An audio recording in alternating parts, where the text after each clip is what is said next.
Na-realize ko na mas malaki pa rin talaga yung kinikita sa pagiging isang barbero. Sa pagiging isang barbero. Oo, kaya mamaya yung kamay ko hindi ko na maihawak ng gunting, kailangan maibalik uli yung dati kong ginagawa. Alright mga boss, isa na namang kwento ng barbero ang inyong matutunghayan. Nandito tayo ngayon sa Cabuyao, Laguna. Owen Red Barbers, ayan. So, Yes. gugupitan natin siya mga boss. Tapos, siyempre, hindi pwedeng walang kwentuhan, di ba? Kailangan malaman natin kung paano ba nag-umpisa ang isang Owen Red Barbers. Outfit check, par. Nakaano tayo ngayon? Stay sharp. Yun. Pati ako naka-stay sharp din ako yan. Oh. Yan. Pati yung Stay sharp. Stay sharp Okay. yan. So, yun na nga. Nandito tayo ngayon mga boss. Hindi lang para gupitan si Cap Owen. Kundi kailangan nating malaman kung paano ba nag-umpisa ang isang Owen Red Barbers. So, yung Owen Red Barbers, nag-umpisa yan 2014. Ang unang pangalan ng barbershop ko is JR Gupitan. Yung JR, yun yung nickname ko. Ginawa ko siyang Pinoy version, JR Gupitan. GR Gupitan eh. No? Instead of Ayan. GR Barbershop, pwede sana, ano?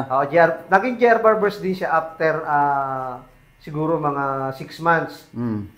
Kung tatanungin mo yung Owen Red Barbers kung kailan nag-umpisa, after 1 year, naging Owen Red Barbers na siya nung kumuha ako ng DTI kasi kailangan sa DTI yung original name or wala siyang katulad para sa ating business. Ano kasi may mga kapangalan yun malamang, no? Kasi parang common siya, no?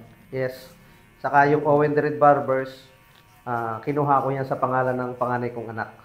Yun, kaya Owen Red. Oh. Pero, siyempre, bago ka nagkaroon ng shop, sabi, di naman agad, may shop ka na, di ba? Yes. So, paano ka nag-start as a barber? Nag-start ako ng magupit. Grade 6 ako noon, malapit na akong gumraduate. 1991. Ayun walang daya sa edad, 1991, grade 6 yun. Grade 6 ako noon.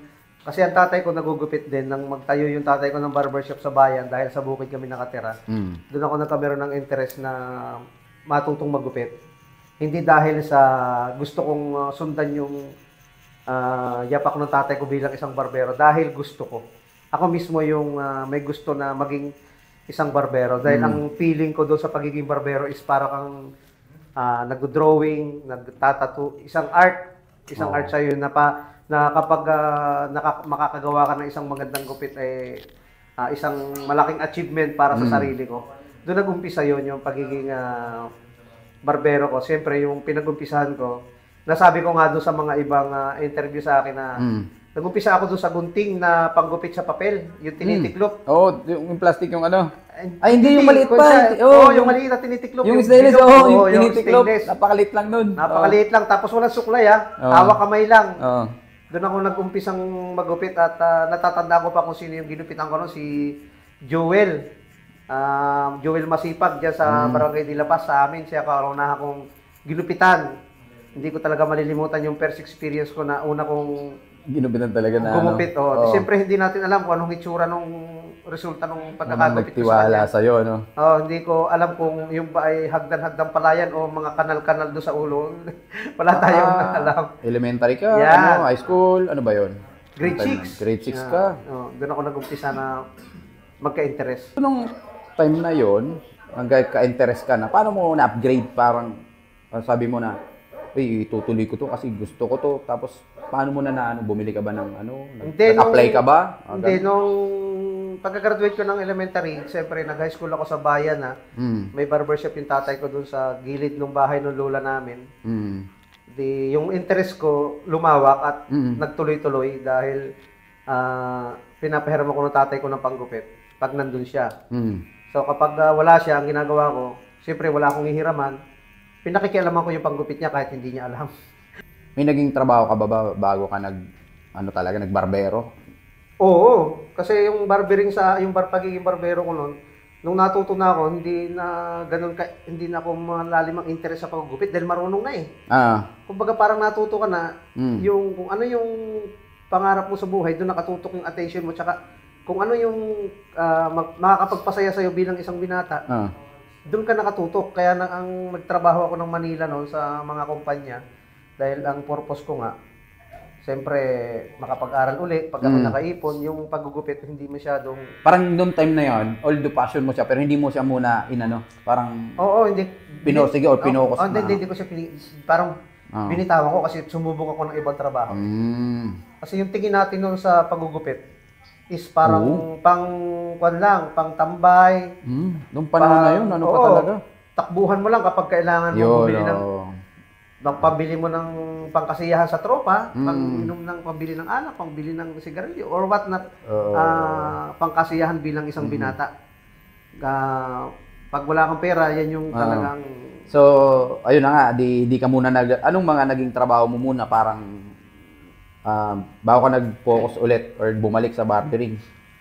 Ang dami ko naging trabaho. Nagtrabaho ako ng kumpanya, trabaho ako sa fast foods.